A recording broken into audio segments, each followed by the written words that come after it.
नमस्कार, मी उज्ज्वला सर्वांचं स्वागत करते।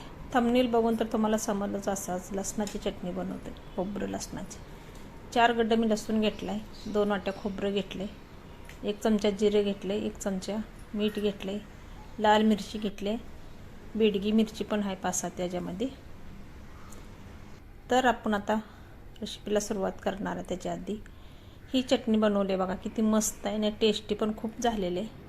तुम्ही चपाती बरोबर भाकरी बरोबर खाऊ शकताय आणि अशी जाडसर चटणी बनवून घ्यायची, खूप टेस्टी लागते। तर रेसिपीला आता सुरुवात करूया आपण। आता मी तवा ठेवला गॅसवर, तवा आपला गरम झालाय। मिरची आपल्याला गरम करून घ्यायची, भाजायची नाही, कुरकुरी होईपर्यंत गरम करून घेतलेली। आधीच मी सुकवलेले मिरची तरी पण थोडीशी तव्यात टाकले।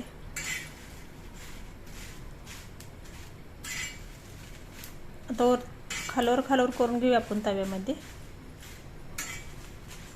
मिरची चांगली गरम झाली, आपण काढून घेणार आता। तर मिरची आपण काढून घेऊया। त्याच तव्यामध्ये आपण जिरं भाजूया। 1 चमचा जिरे घेतले मी। जिरं पण चांगलं खमंग भाजून घेऊया। तर जिरं भाजलं तर लसूण घालूया आपण। लसणाला पण डाग पडेपर्यंत भाजायचं आपल्याला, जास्त पण नाही भाजायचं, थोडंसं डाग पडू द्यायचं। तर ही चटणी खूप टेस्टी लागते बघा, जेवणाची चव वाढवणारच आहे, पण ताटाला पण शोभा येणार आहे चटणीमुळं। आणि उन्हाळ्यात अशा चटण्या करून खाल्ल्या खूप टेस्टी लागते त्या, आणि 2 घास जास्त जाते आपल्याला जेवताना। तर लसणाला डाग पडल्यात, लसूण काढून घेतलंय।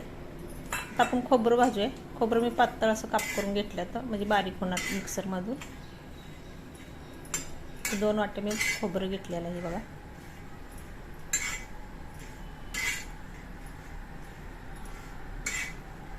खोबरं पण असं तांबूस कलर होईपर्यंत भाजून घ्यायचं आपल्याला।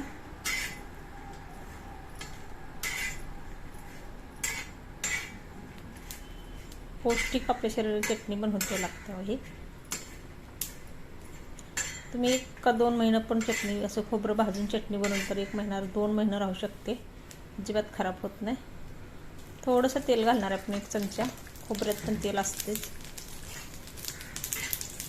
तेल घातल्यानंतर परत एकदा भाजून घेऊया आपण। तेलात चांगलं परतून घेऊया। चटणी तर खमंग होतेच, पण टिकायला पण जास्त दिवस टिकते बघा, असं खोबरं लसूण भाजल्यामुळं। मिरची पण गरम करून घेतली आपण। तर सर्व थंड करायला ठेवलं होतं मी, तर थंड झाले। आपण मिक्सरच्या भांड्यात मिरची घालूया।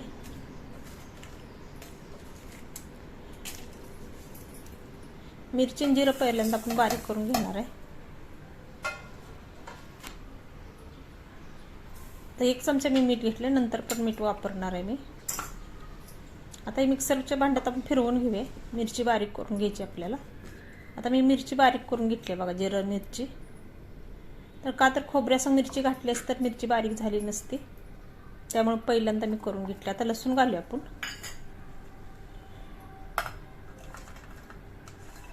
उन्हाळ्यात दिवसात भाजी काय नसली तर तुम्ही ही चटणी खोबऱ्याची खाऊ शकता घेऊन। आता पहिलं पण मीठ घातलं होतं, आता थोडंसं मीठ घालते। आता खोबरं घातले, लसूण घातले, अजून एकदा फिरवून घेऊया आपण वाटून।